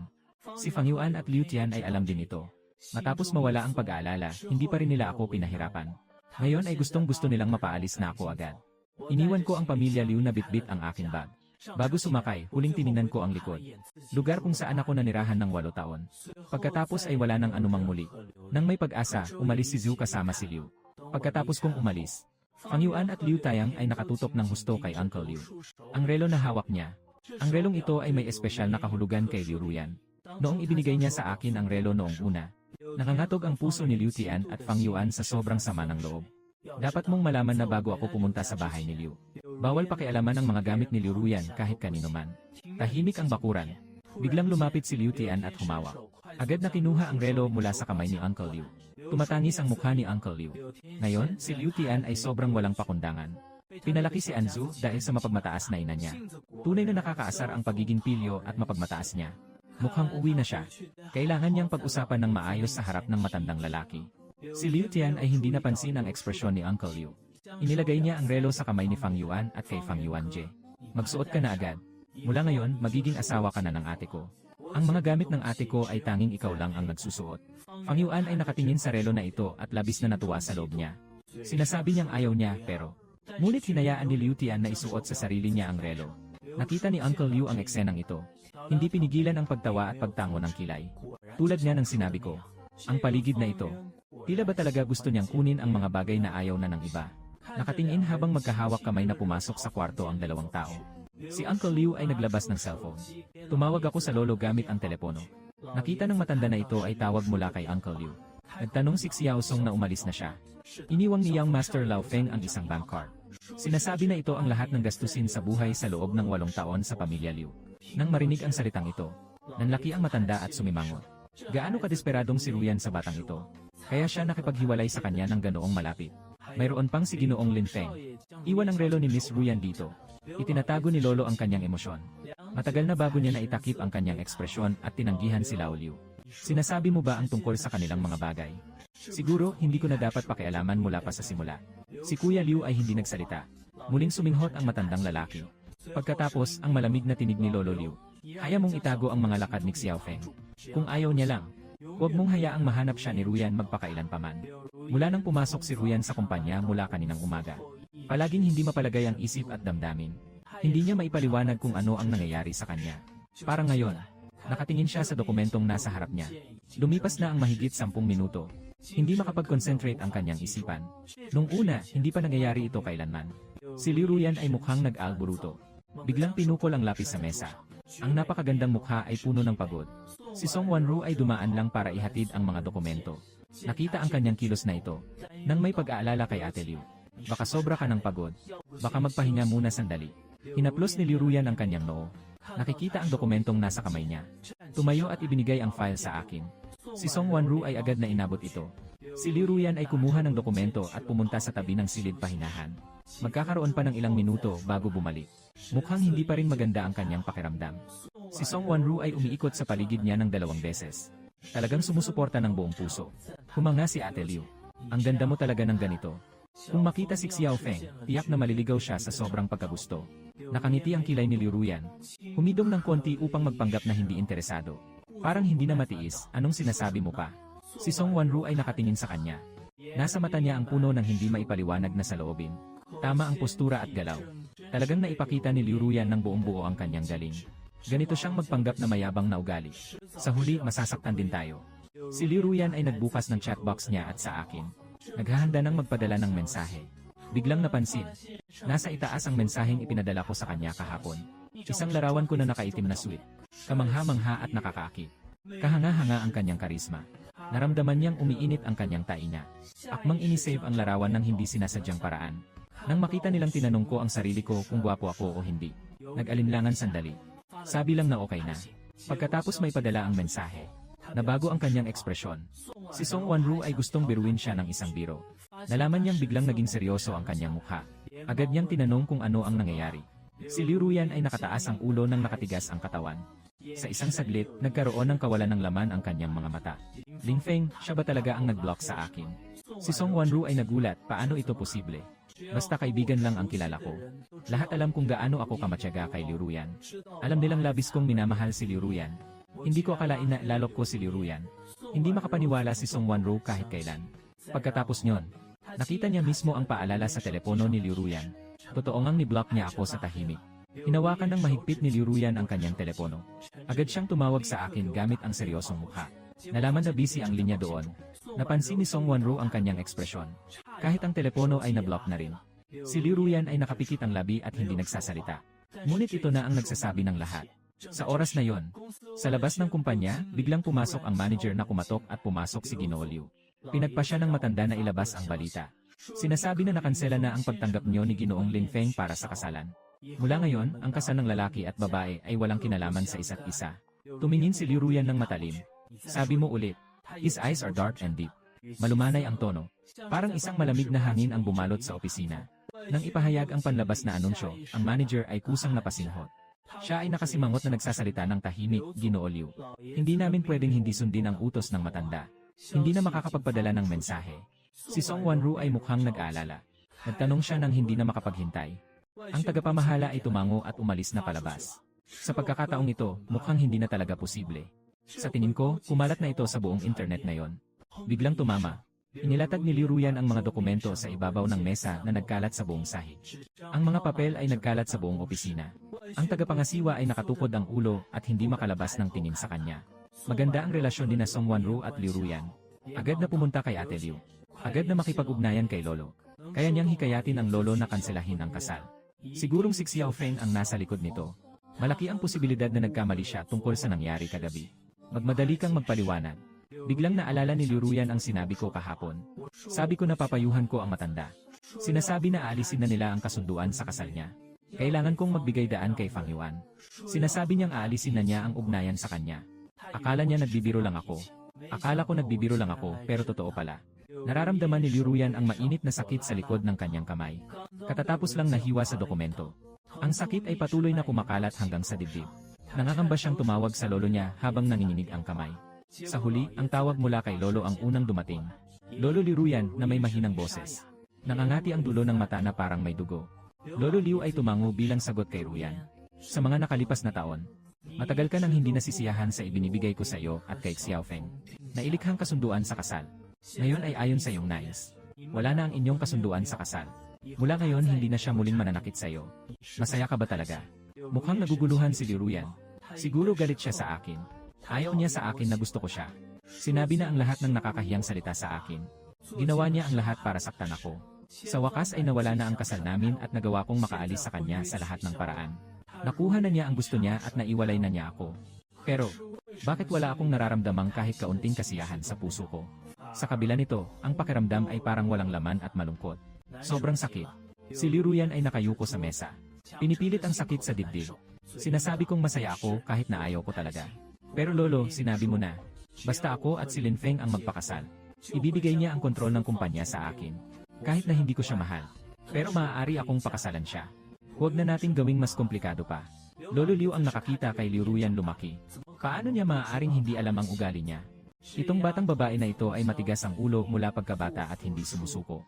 Takot ako na kahit si Liu Ruyan mismo ay hindi pa napapansin ngayon. Nanginginig ba ang kanyang boses? Noon pa lang, nagustuhan ka na ni Xiao Feng. Kaya pinilit kitang pakasalan siya gamit ang bahagi ng kumpanya. Pero sa totoo lang, alam mo rin sa sarili mo. Ikaw ang tagapagmana na pinili ko. Sa huli, lahat ng bahagi na ito ay mapupunta rin sa iyo. Ang boses ni Lolo Liu ay pamatanda na. Nagluto siya ng sabaw at ipinagpatuloy hanggang ngayon na sinabi ni Xiao Feng sa akin. Hindi na siya nagkagusto sa iyo. Ayaw ko nang ipagpatuloy ang kasal natin kung ganon. Hindi ko na kailangang gamitin ang bahagi upang itali kayo magkasama. Like smoke, I give you the shares and set you free. Mula ngayon, wala nang anumang ugnayan kayo ni Xiao Feng. Sa hinaharap, magpapakasal at magkakaroon ng mga anak siya. Pagkakaroon, pagtanda, sakit at kamatayan. Hindi ito tungkol sa iyo. Nang matapos niyang magsalita, Liu Ruyan ay biglang nawala sa sarili. Pakiramdam ko ay parang may sugat sa loob ng aking katawan na sumasakit at dumadaloy ang dugo. Sa loob ng maraming taon, sa buong buhay ko, siya lang ang tanging tao. Kahit nagaano pa man kasamaan si Liu Ruyan sa akin, pero naniniwala siyang magkasama kami magpakailanman. Hindi niya kailanman naisip. Sa isang araw, tunay na alis ako sa kanya. Basta't maisip ko lang na sa hinaharap magkaiba na kami ni siya tulad ng mga estranghero. Ngunit nakangiti at niyakap ang ibang babae ng buong saya. Magkaroon ng mga anak at magpalaki para sa iba. Si Liu Ruyan ay puno ng lakas at galit sa buong katawan niya. Huminga siya ng malalim. Lutang na lutang ang itsura ni Lolo. Ikaw ang nagpasya ng mag-isa tungkol sa balita ng pag-aasawa. Ikinala mo rin ang pagwawalang bisa sa kasunduan sa kasal ng mag-isa. Hindi mo ba kailanman naisip ang aking nararamdaman? Lolo Liu ay pareho ang dalaw. Matagal nang humihingi ng paumanhin ang lolo sa iyo tungkol sa bagay na ito. Para kang usok lang. Si Xiao Feng ay sobrang naghihirap. Sa mga taong ito, walang hiningi kundi ang iyong kaligayahan. Sa puso at isipan ko, ikaw lang ang nasa isip ko. Alam ko, matagal ka nang nag-isip tungkol sa nangyari 5 taon na ang nakalipas. Pero parang usok lang. Naisip mo na ba kung ang 5 taon na ang nakalipas si Xiao Feng ay nilinlang ng iba? Kaya ang sugat na dulot mo sa kanya nitong 5 taon. Hindi mo matatanggap ang kabayaran sa buong buhay mo. Nagmukhang nagbago ang ekspresyon ni Liu Ruyan. Paano pwedeng may ibang tao na nagsinungaling sa akin? Kahit ang motibo o ebidensya ay nagtuturo sa akin. Naisip din ni Liu Ruyan na may maaaring may nagsisinungaling sa kanya. Sinuri ang mga hihi. Noong panahong iyon, ako lang mag-isa sa kusina. Ako lang ang nakagawa ng masamang bagay. Sino pa ang pwedeng meron kundi ako? Lolo Liu nakita ang kanyang diretsyo at matigas na ugali. Nilingon ako at ito na ang lahat ng aking sasabihin. Mag-ingat ka na lang sa sarili mo. Pagkatapos magsalita ay tinawagan niya ulit ang telepono at binaba ito. Ate Liu, ayos ka lang ba? Naririnig ang boses ni Song Wanru sa taina. Binawi ang isipan ni Liu Ruyan. Mukhang hindi maganda ang iyong itsura. Mas maingat pa sana ang pagsasalita ni Song Wanru. Ang malalim na mga mata ni Liu Ruyan. Sa sandaling ito, puno ng mga dugo. Kasama ang kanyang maputlang mukha. Nakikita na parang may bahagyang lamig.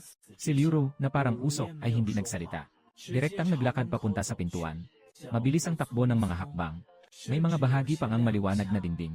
Si Song Wanru ay hindi mapalagay. Agad siyang sumunod. Sa ganitong itsura niya, talagang hindi makakapagmaneho. Si Song Wanru ang nagsisilbing driver na si Ate Liu. Saan na tayo pupunta ngayon? Sa bahay ni Liu, hahanapin niya ako para tanungin ng maayos. Huwag mong maging mataray. Basta sundin ko lang ang tama. Maaaring ipagpatuloy ang kanilang kasal at maglakbay ng normal.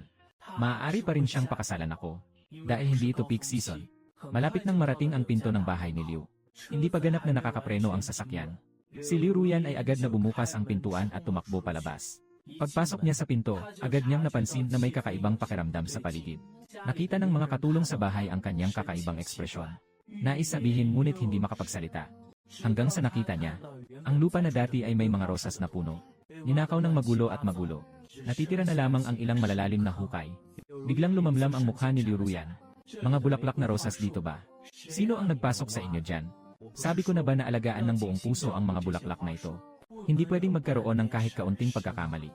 Sumigaw siya ng galit. Nangangalit ang itsura. May lakas ang tingin sa mata niya. Mukhang napaka nakakatakot. Ang mga alipin sa malapit ay nagulat. Hindi namin ang nagmina niyan, si Jinjin lang ang nagsabi niyan. Si Ginoong Xiao Feng ang nag-utos na maghukay. Paano naman pwedeng si Xiao Feng? Kahit na siya ang pinakaiingat sa mga bulaklak na ito, iba ang tao. Habang nagsasalita si Liu Ruyan, pumasok na siya sa loob. Maliit na tinig ang nagsabi na umalis na si Ginoong Xiao Feng na may dalang mga bagahe. Lumipas na ng higit 2 oras na. Biglang huminto ang hakbang ni Liu Ruyan. Pati ang ekspresyon ni Song Wanru sa likod ay nanatiling nakabibingi. Anong sinasabi mong kalokohan? Paano maaaring iwan ni Xiao Feng ang pamilya Liu? Hindi pa nakakapagsalita si Liu Ruyan. Si Song Wanru ay hindi napigilang mapasigaw ng malakas. Natatakot ang alila habang nakatitig sa kanila. Ginoon ni Gino Zhao si Gino Xiaofeng. Bitbit ang maleta. Kasama ang mga jade na singsing na ito, dinala rin nila. Liu Ruyan ay mukhang malamig ang mukha. Nangungusap na sanang kunin ang sarili nitong telepono. Naalala niya na naka-blacklist na siya ni Ling Feng. Ngumisi ng matigas. Tungkol kay Song. Gamitin ang iyong telepono para tawagan si Ling Feng. CJ. Si Song Wanru ay agad na tumawag sa numero ni Ling Feng. Sa huli, umalingawgaw ang tunog ng kampana malapit sa dalawang tao. Parehong napataas ang ulo sina Liu Ruyan at Song Wanru nang hindi sinasadyang. Sundan ang tunog at tingnan ito. Nalaman nilang nakatayo si Uncle Liu malapit sa kanila. Ang tunog ng kampana ay nagmumula mismo sa kanyang katawan. Ate, bakit kayo nandito? Liu Uncle palaging nasa tabi ng matanda sa lahat ng oras. Baka umuwi na ang lolo natin. Parang nakikita ng libro na naiintindihan nito ang iniisip ni Liu Ruyan. Ipinaliwanag na nasa sanatorium pa rin ang matanda. He sent me to help Emmer. Lin Feng pack his things. Sabi ni Uncle Liu. Kunin ang lahat ng mga bagay na iniwan ni Lin Feng. Ibigay kay Liu Ruyan. Nang umalis si Ginoong Lin Feng, iniwang lamang niya ang kanyang sariling personal na gamit. Mas gusto niyang ibinigay sa kanya ng matanda. Ginawa ni Ginoo Lin Feng ang lahat ng bagay na manatili. Tiningnan ni Liu Ruyan ang isang mata. Yun nasa itaas ang sarili niyang secondary card. At si Liu ay tinitigan ang kanyang nakasimangot na mukha. Patuloy niyang kinuha ang isang bank card, Miss. Itong card. Ito ay ang kita ni Ginoong Lin Feng mula sa pagbebenta ng kanyang mga likha sa mga nakaraang taon. Sinabihin niya akong sabihin sa iyo. Ang mga perang ito, para sa bayad sa iyong buhay sa Liu family nitong nakalipas na 8 taon. Mula ngayon at kailan paman. Nagbayad na siya sa lahat ng utang niya sa pamilya Liu. Biglang naputol ang kanyang mga mata. Katawan ay naninigas. Nakatingin ng matindi sa mga bagay na ito. Leng Jiukei tumawa ng malamig at nagsabing tapos na. Bakit siya ang nagsasabi na tapos na kami? Sa loob ng 8 taon na ito sa pagitan nila. Pwede bang isang bank card lang ang magwakas ng lahat? Hinintay ni Lin Feng na iwan ang kahit ang lighter. Talagang ayaw niyang hanapin siya. Paano may isip ni Liu Ruyan na ganoon siya kalupit? Isang lalaking kalmado at mapagkumbaba sa araw-araw. Talagang matindi kapag nagalit. Like smoke, you are back. Sa oras na yon, isang tunog ng paghuhugas ng damit ang narinig. Si Song Wan ay napailing at kumurap ng mabilis. Tumingin pataas. Tiyak na nakita ko ang mukha ni Fang Yuan na nakangiti ng buong ningning. Inilayo niya ang kanyang mukha. Kakalabas lang ni Xiaofeng. Mukhang masaya siya talaga. Ang ambisyon ni Fang Yuan ay kitang-kita sa mukha niya. Ngayon ba ay oras na ng trabaho? Bakit bigla kang umuwi? Nagtatanong si Fang Yuan ng may curiosity. Minsang tiningnan niya siya ng may kilabot. Mukhang may halong pagdududa at pag-akit ang kanyang ekspresyon. Bakit pa kaya? Siguradong alam ng ate ko na dumating ka. Kaya wala nang gana magtrabaho. Si Liu Ruyan ay puno ng inis at pag-aalala. Iniisip si Ling Feng. Wala akong pakialam makipag-usap sa kanila. Nais sana naming direktang iwi si Song Wanru kasama ko. Sa huli, napadpad ang tingin ng hindi sinasadya. Nakita ang relo sa kamay ni Fang Yuan. Iyon ang ibinigay niya kay Ling Feng. Bakit nasa kamay ni Fang Yuan ang relong ito? Si Liu Ruyan ay mabilis na lumapit kay Fang Yuan. May dalang malamig na hangin na parang galing sa isang higanteng milya ang layo. Pinagmamasdan ni Fang Yuan siya. Ang malamig at matipunong mukha ay unti-unting lumalapit sa akin. Nakaharap niya ang isang ngiti sa mukha. Nang nakapaghanda ng magsalita, biglang sumakit ang pulso niya ng sobrang. Nagsigaw siya ng malakas. Nasugat ang mata ko sa sakit hanggang sa umiyak na ako. Nabaling ang isipan niya. Nalaman na pilit na tinanggal ni Liu Ruyan ang relo. Kinabit niya mula sa kamay niya. Nasira ang strap ng relo. Bakit nasa iyo ang relo ni Xiaofeng? Kumikiro ang kanyang boses. Ang dulo ng mata ay may bahid na pula. Mukhang napakadilim at nakakatakot. Fang Yuan lamang ang nakaramdam ng isang malamig na hangin. Nagsimula mula sa ilalim ng mga paa pataas. Puno ng pawis ang likod ko dahil sa lamig. Hindi niya alam kung paano sasabihin. Nanghihina at hindi makapag-isip ng maayos. Sa oras na yon, tahimik na nagsalita si Uncle Liu. Nang umalis si Ginoong Lin Feng, pinipilit ni Ginoong Fang na tanggalin niya ang relo. Huwag siyang papayagang kunin yon. Dati sana, gusto ni Xiaofeng na personal kong ihatid sa iyo. Ngunit agad na kinuha ni Ginoong Lin Feng ito nang walang pahintulot. Ibigay ang relo sa Ginoong Fang at ipasuot ito sa kanya. Masaya si Ginoong Fang. Walang tumanggi. Tito Liu ay walang emosyon na nagdagdag ng panghuling suntok. Namatay sa laso ng lahat ng kanilang sinasabi. Liu Tian nakatitig kay Uncle Liu. Nagpapakita ng galit at nakasimangot na ekspresyon. Kaya pala nang kunin niya ang relo ay hindi pinigilan ni Uncle Liu. Nandito pala siya naghihintay sa kanya. Walang sinabi si Liu Ruyan. Hinahayaan lang si Chan na tumingin kay Fang Yuan at Liu Tian. Ang lamig sa kanyang mga mata. Ang dalawang nakakita ay kusang loob na napatakip ng balahibo. Si Liu Tian ang unang hindi na makayanan. Nang maputla ang mukha, tinitigan niya ang kanyang ate. Hindi ito ang aming kasalanan. Sabi ni Lin Feng mismo yon.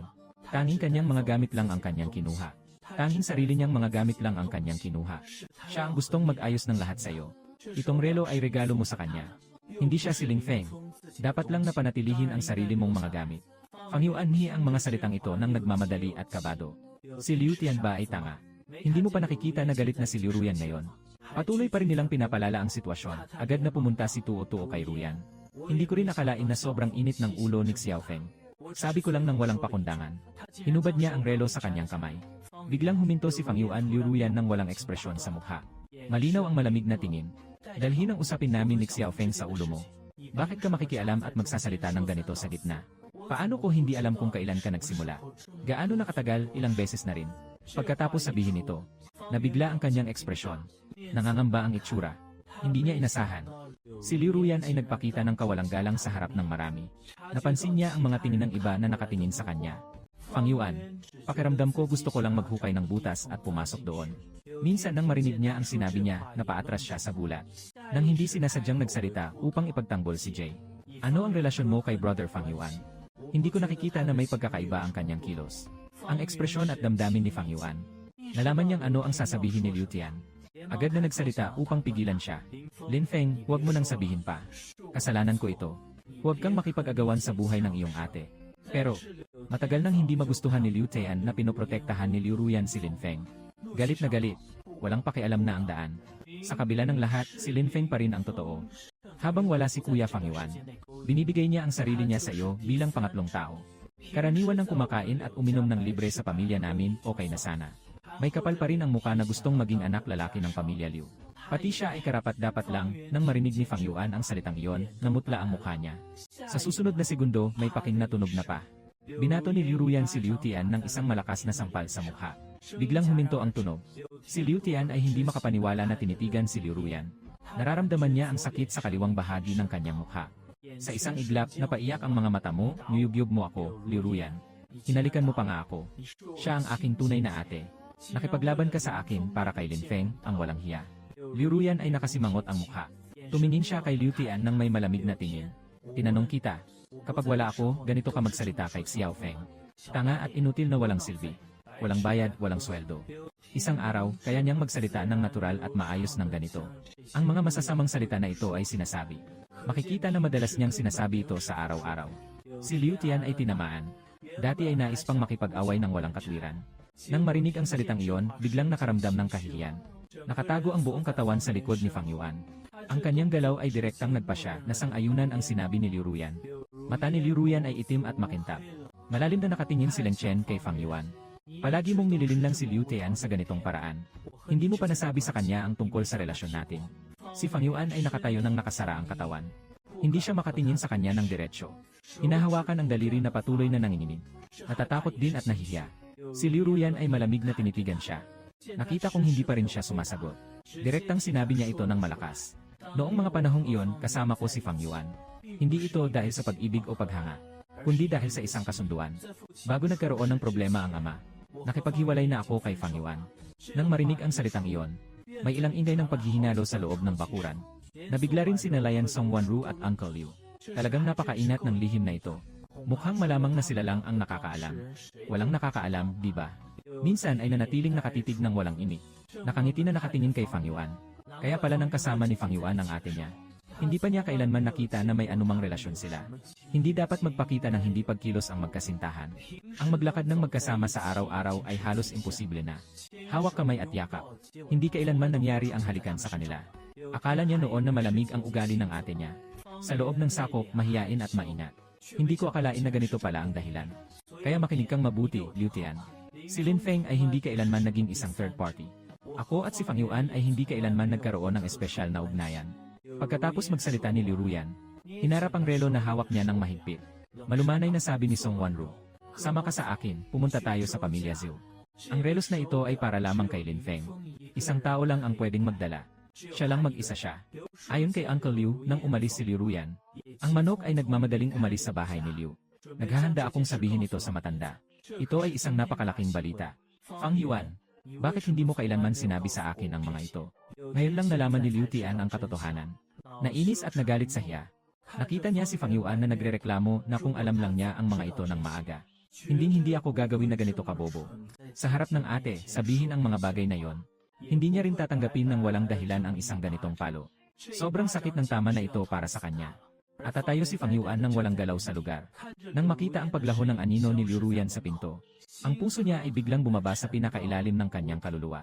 Ngayon, si Liu Ruyan ay pupunta sa pamilya Zhu. Gusto niyang kunin si Lin Feng pabalik. Hindi pwede, hindi talaga pwede. Matagal nang nakalabas si Lin Feng mula sa pamilya Liu.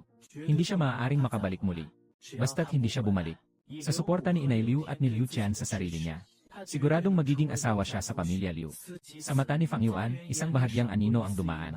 Naririnig ang reklamo ni Liu Tian sa kanyang tenga. Pinikit ni Fang Yuan ang kanyang mga mata, kasabay ng kanyang maputla at malungkot na mukha. Mukhang napakadelikado at kawawa. Nakita ni Liu Tian ang eksenang ito. Tahimik na ipinasara ang bibig. Hindi na makapagpatuloy ng pagsasalita. Minsan, ang tinig ni Fang Yuan ay nabasag. Nakangilid ang luha habang nakatingin sa kanya. No dati, hindi kailanman nagsasalita si Ruyan ng ganito sa akin. Nalaman ko na kahit ang matinding damdamin ay maaaring maubos ng panahon. Umiti siya ng may kapanatagan, sabi na hindi pa siya nakabalik sa loob ng 5 taon. Lin Feng nakuha ang kanyang puso. Nakuha rin niya ang kanyang puso. Lahat ay nagbago. Si Yan ay nagbago. Si Lin Feng ay nagbago na rin. Hindi na siya yung maliit na kawawa noong 5 taon ang nakalipas. Ngayon ay siya ay mahusay at gwapo. Kaya niyang makuha ang pansin ni Ruyan. Fang Yuan matapos magsalita. Huminga ng malalim at nagsabi, huwag nang banggitin si Ruyan. Hindi rin ba naakit si Kiao Chachu kay Lin Feng? Noong gabing iyon, sobrang inalagaan siya. Mukhang pareho kaming dalawa ang natalo. Bawat salitang sinabi niya ay tumama sa pinakamahalagang kahinaan ni Liu Tian. Biglang nawala ang lahat ng kanyang galit. Kumusta, at Jo Chuchu? 2 pinakamahalagang babae sa kanyang buhay. Lahat ay naagaw ni Lin Feng. Pinipilit niyang itago ang kanyang galit na mukha. Umiti ng bahagya ang mga labi. Sinasabi niya, pupunta na ba si ate para sunduin si Lin Feng ngayon? Maniwala ka o hindi, maghihintay siya na bumalik siya. Tiyak na gagantihan siya ng ate mo dahil sa pagkakasalan niya. Mas lalo siyang papahalagahan. Sa totoo lang, wala akong pakialam. Mula ngayon, lagi kang dapat nasa ilalim ng parehong bubong ni Lin Feng. Baka mapapansin niya ang kanyang pag-iral. Naramdaman ni Liu Tian ang bagong sigla. Nang maisip na sa hinaharap ay haharapin niya ang pang-aapi ni Lin Feng. Ipagsakop ang buong buhay. Biglang sumabog ang galit sa puso. Hindi pwedeng bumalik si Lin Feng. Sa puso ni Fang Yuan, isang damdaming galit ang biglang sumiklab. Nakuha na ang layunin. Tinitignan niya si Liu Tian na naglabas ng telepono. Nahanap ang numero ni Zuye. Tinawagan niya. Inusisa ang parte ni Maid. Matagal bago niya sinagot. Mukhang hindi na save ni Zuye ang numero ni Liu Qian. May pagdududa sa boses. Hello, Liu Qian, with an arrogant expression. Ako'y nagsalita, ako si Liu Tian. Nang marinig ni Zuye ang pangalang ito, bumaba ang tingin niya, bakit mo ako tinawagan? Nandyan ba si Lin Feng sa'yo? Sabihin mo lang sa kanya. Ang taktika ng pagpapaligaya para makuha ay epektibo. Nakipagkita na ang ate ko sa kanya. Nang marinig ang balita, masaya ba kayo? Sasabihin ko sa inyo, huwag kayong magyayabang. Kahit na magpakasal si Lin Feng at ang ate ko, ako at ang nanay ko ay hindi tatanggapin siya. Pagkatapos sabihin ni Liu Tian, biglang nagbago ang estilo ng pagguhit. Ang ingay niya ay nakakatawa pero kailangan naming aminin na siya ay napakasimple. Kahit anong gusto niya, magpakailan pa man siyang nakaluhod at umaatungal sa harap namin. Huwag makialam sa pribadong buhay ng ate ko. Kapag magkasama sina ate at si Fang Yuan, maagang umiwas. Manatili lang ng tapat sa aming pamilya Liu. Basta makinig ka sa amin. Pinapayagan namin siyang manatili sa pamilya Liu. Fang Yuan ay nanatiling nakatingin ng walang galaw kay Liu Tian habang ginagawa niya ang kanyang mga hakbang. Tahimik na pumalakpak. Tama nga ang galing ng taktika na ito. At this moment, Zijeshu also held his phone. Galit na galit ang mukha na namumula. Sa gitna nito, ang katulong ay pumarito para yakapin ang Ginoo. Gusto ni Miss Liu na makipagkita sa inyo at kay Ginoo Lin sa pintuan. Sabihin sa kanya na wala kami rito. Sabihin mong umuwi na siya. Nang naisip ni Zuye ang sinabi ni Liu Qian, pagmamataas na sigaw lang talaga ang binigay nila sa kanila. Totoo na mayaman at makapangyarihan ang pamilya Liu. Pero ano ngayon? Hindi binibigyan halaga si Xiao Feng bilang tao. Bale, huli na ang lahat at hindi na makakabalik si Emre. Gay, Miss Liu pumasok ng biglaan sa susunod na segundo. Ang alila ay nagmamadaling lumapit. 2 ang sumusunod sa kanyang likuran. Siya ay si Liu Ruyan na may malamig na mukha. Kasama si Song Wanrong na walang magawa. Agad na nagpakita si Zuye ng isang senyales ng pag-ingat. Nakita si Liu Ruyan na umiti ng malamig. Anong hangin ang nagdala kay Miss Liu dito? Talagang isang bihirang bisita. Nasaan ang maliit na hangin, si Liu Ruyan ay diretsyo nang nagsabi ng walang paligoy-ligoy. Ang boses ay malamig at matatag, hindi alam kung si Miss Liu pa rin o paalisin na. Si Zhu ay direktang nagsabi na paalisin. Si Liu Ruyan ay tumingin sa paboritong rosas sa hardin. Malalim ang tingin. Napansin din ni Zhu ang eksenang ito. Umiti ng bahagya ang mga labi. Gaano kasaya? Ang punong rosas na ito ay bahagi ng tanawin ng aming angkan. Mukhang bagay na bagay sila. Pagkatapos niyang sabihin, may tinutukoy na rosas na napakaganda. Kayo, ang pamilya Liu, ay hindi nakakaunawa ng katotohanan. Siyempre, may mas magpapahalaga sa kanya. Miss Liu, tama ka ba? Ang itsura ni Liu Ruyan ay lalong naging mas madilim. Palayain mo si Ling Feng. May sasabihin ako sa kanya. Kung dahil sa kagabi nang binigyan niya si Fang Yuan ng isang pagbati, ang mga bagay na buhay, pwede siyang magpaliwanag. Pero ako ay umalis nang hindi nagsasalita at nag-isa. Hindi niya binibigyan siya ng kahit anong pagkakataon na magpaliwanag. Hindi ito patas para sa kanya. Nabalitaan ni Zuye ang salitang iyon. Ngumisi siya ng mapanlait, ngayon ay may sasabihin na siya sa kanya. Sayang, huli na ang lahat. Si Xiao Feng ay umalis na. Hinawi ang mga mata ni Liu Ruyan at biglang nawala. Hindi ko rin alam kung saan siya pumunta. Kakatapos ko lang siyang ihatid sa paliparan. Lubos siyang nadismaya sa iyo. Nang hihinayang na umalis sa lugar na puno ng kalungkutan.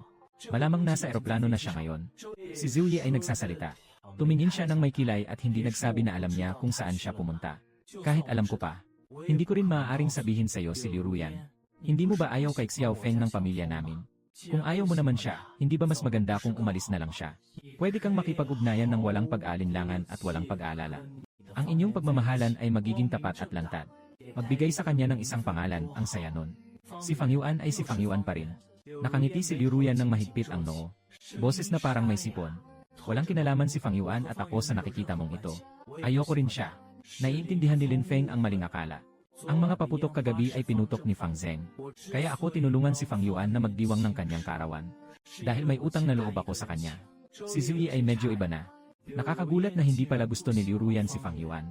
Talaga namang kakaiba ito. Sa kanilang grupo, ikinalat ang usap-usapan tungkol sa kanilang relasyon. Nakakahabag damdamin. Akala niya talaga na ang Liu Ruyan ay magpapakita ng pagmamahal. Ang isang taong puno ng pag-ibig talaga. Ngunit biglang kumatok ang telepono niya at nakita niya ang mensahe sa screen. Biglang niyanig ang telepono. Nakakita siya ng mensahe sa itaas. Tumingin siya ng matagal at nagpa siya. Biglang naging malamig ang ekspresyon niya. Wala akong pakialam sa relasyon mo kay Fang Yuan. Walang silbi na sabihin mo ito ngayon. Kung umalis si Xiao Feng, umalis na talaga siya. Ngayon ay huli na ang lahat ng sasabihin. Miss Liu, magpapahina na ako. Kung wala ka namang ibang kailangan, umalis ka na. Si Zuye ay nagsalita at direktang humarap upang magpaalam at magpasalamat. Song Wanru hinila ang braso ni Liu Ruyan. Magsalita ng tahimik, tara na tayo. Si Zhu ay determinado na talaga. Hindi kanila sasabihang alam kung nasaan si Xiao Feng. Pero tiyak na alam ng matanda. Nakita ni Liu Ruyan ang kanyang mga mata na nagliwanag. Nalilito siya sa sitwasyon. Loving tatay ko talaga ako. Paano niya maitatago sa lolo kung aalis siya? Si Liu Ruyan ay huminga ng malalim. Tinitignan ang mga rosas sa bakuran. Ang kanyang mga mata ay malalim at misteryoso kahit na nakikihalubilo. Kung magagawa mong makipag-ugnayan kay Ling Feng, sabihin mo lang sa kanya. Kahit na inihayag ni Liu na kanselado ang kasalan. Pero basta siyang bumalik, ang pagtanggap ay magaganap pa rin gaya ng nakatakda. Ngayon nakuha na niya ang lahat ng bahagi ng pamilya Liu. Ganap na kontrolado ang pamilya Liu. Ito ay dahil sa aking ambag. Ayon sa naunang kasunduan ng dalawa, ako lang ang pwedeng maging anak na lalaki ng pamilya Liu. Si Zuye ay nag-angat ng mata sa kanya nang may inis. Walang sinabi. Anong silbi ng anak ng pamilya Liu? Nakikinig sa karangalan ng paring mangkukulam. Pero kung kailangan kong harapin si Liu Tian at si Liu Mu, ang dalawang taong ito, mas mabuting huwag nang gamitin ang titulong Ginoo. Masaya na ako na mag-isa at malaya. Hindi na kailangang umupo sa maliit na bangka at mangyari pang lokohin. Pagkatapos umalis ni Liu Ruyan, si Zuye ay tumingin sa direksyon ng hagdang sa ikalawang palapag. Maingat na sinabi ni Xiao Feng. Tumingin na ang tao palabas na. Ilang segundo ang lumipas. Bumaba ako mula sa ikalawang palapag. Ngumiti si Zuye habang pinapakita ang kanyang cellphone. Nandito mismo ang text message na kanina ko lang pinadala sa kanya. 3 salita lang para paalisin siya. Kaya nga mas diretsyo at mabilis ang kanilang ginawa araw at gabi. Pinayagan ng tao na palabasin si Liu Ruyan. Xiao Feng, narinig mo na ang lahat ng sinabi ni Liu Ruyan kanina. Ngumiti ako at nagsabi na naintindihan ko. Sabi niya hindi niya gusto si Fang Yuan. Kahapon ng gabi, ang mga paputok at pagdiriwang ng kaarawan ay nagkakamali lang tayo. Ano ang nasa puso mo ngayon? Si Zuye ay medyo kinakabahan. Mahal ko si Liu Ruyan ng higit sa 8 taon. Nabalitaan ko ang sinabi ni Liu Ruyan. Hindi na magbabago ang isip ni Boyo. Ang nakapagpapasaya sa kanya ay, ang aking tingin ay malamig at walang emosyon. Walang kahit na kaunting pagbabago sa mukha niya. Hindi siya gusto si Fang Yuan. Pero tampoco mi gusta EM. At saka, ni Zuye, ako'y tumingala. Sa kabila ng lahat, sinabi niyang kahit na gusto niya ako, hindi pa rin pwede. Hindi rin tayo pwedeng maging magkaibigan. Kung ganon, kung plano kong umalis, hindi ko kailanman naisip na babalik pa. Naging matapang ako ng sobra-sobra. Kakaumpisa ko nang magpasya na tapusin na si Liu Ruyan. Bakit siya lang ang may paliwanag? Kailangan kong bumalik ng buong lakas. Magpatuloy lang sa walang sawang pagbibigay. Ako ay isang tao. Hindi isang alagang hayop. Hindi ko papayagang may ibang tumawag sa akin at agad-agad sumunod. Agad na nawawala. Sa daan patungo sa sanatorium. Si Song Wanru ay maingat na nagmamaneho at maingat na tinitingnan ang likod na salamin. Si Liu Ruyan ay nag-message. Hinahayaan nilang malaman ang aking kinaroroonan. Pero parang hindi naging maganda ang resulta. Parang natakpan ang kanyang mga lakad sa gubat. Hindi talaga mahahanap ang pinagmulan. Si Liu Ruyan ay nakaramdam ng mabigat na enerhiya sa buong katawan. Mukhang malamig at matalim ang mukha. Parang may isang bagyong nagbubuo. Mukhang napakakatakot. Ate Liu, magpahinga ka muna at ipikit ang mga mata. Pagdating sa sanatorium, sinabing hindi mo na kailangang tawagan pa. Boses ni Liu Ruyan ay mahinang at parang may ubo. Hinimas ang kanyang ulo. Ihampas ang cellphone sa gilid. Matagal na siyang nagsalita. Dati ng kalmado at desisibong boses ay puno ng pag-atubili. Nadala niya ang isang kalungkutan na kahit siya mismo ay hindi napansin. Bakit kailangan niyang umalis noong malapit nang mamatay si Wanru? Si Song Wanru ay nakatingin sa daan sa harap niya. Nagpigil muna ng isang minuto bago nagsalita, Ate Liu. Si Xiao Fang ay tunay na mahal ka. Naniniwala akong hindi lang ako ang nakakaalam nito bilang isang tagamasid. Alam mo rin ng malinaw sa puso mo. Liu Ruyan na intindihan na ang Min Chan ay siya talaga, malinaw na malinaw. Ang aking pagmamahal ay hindi kailanman itinatago. Halos buong puso ko siyang iniaalay sa kanya. Kaya siya ay walang takot. Pakiramdam ko kahit ano pa ang gawin niya ay hindi ako aalis sa kanya. Basta isang pagliko lang. Naghihintay lang ako sa kanyang likod. Pero ngayon ay aalis na ako. Umalis nang walang iniwanang bakas. Walang kahit isang paalam na sinabi. Ganito lang siyang umalis sa kanyang mundo. Baka dahil kay Fang Yuan. Pero hindi talaga kami ni Fang Yuan katulad ng iniisip niya. Naintindihan ni Song Wanru na siya ay pinutol niya. Bagong pasukan, kahit hindi ko alam si Xiao Feng. Bakit ka nagpasya na umalis ng ganito kagad? Pero alam ko na mahal ka ni Xiao Feng. Ang pag-alis hindi lang dahil sa isang bagay na ito. Ang pagkadismaya ay hindi rin isang sandali lamang. Ito ay dahil sa unti-unting pag-ipon ng panahon. Ang pagkadismaya ni Liu Ruyan na nanatili ng 5 taon ay tahimik na. Kahit gaano kalalim ang pagmamahal, maaari pa rin itong maubos.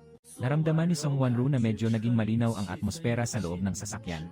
Siya ang kusang nagbaling ng usapan, Ate Liu. Ano ba talaga ang kasunduan mo kay Fang Yuan? Sa totoo lang, sobrang curious talaga si Song Wanru tungkol dito. Noong nagsasama pa sina Liu Ruyan at Fang Yuan. Ang nakagulat sa buong grupo nila. Sino ba ang hindi nakakakilala sa Jiangchen? Si Miss Liu ay hindi maiwasang magtaka. Nang around ay lumitaw si Ling Feng na parang isang maliit na buntot. Nakakagulat na talaga. Noong panahong iyon, para akong binili ni Liu Ruyan ng langit. Halos nagamit na niya ang buong buhay niya. Lahat ng pasensya at lambing. Lahat sila ay naghuhula. Ako. Malamang siya ang lalaking nakapagpatigil kay Liu Ruyan. Pero nung ka-imagine ki al final Sera Liu Ruyan, nasaan na ang kasintahan? Nalaman na si Fang Yuan pala. Bago nito, si Liu Ruyan at si Fang Yuan ay walang gaanong ugnayan. Sa kabaligtaran, mas maganda ang relasyon ni Liu Tian kay Fang Yuan.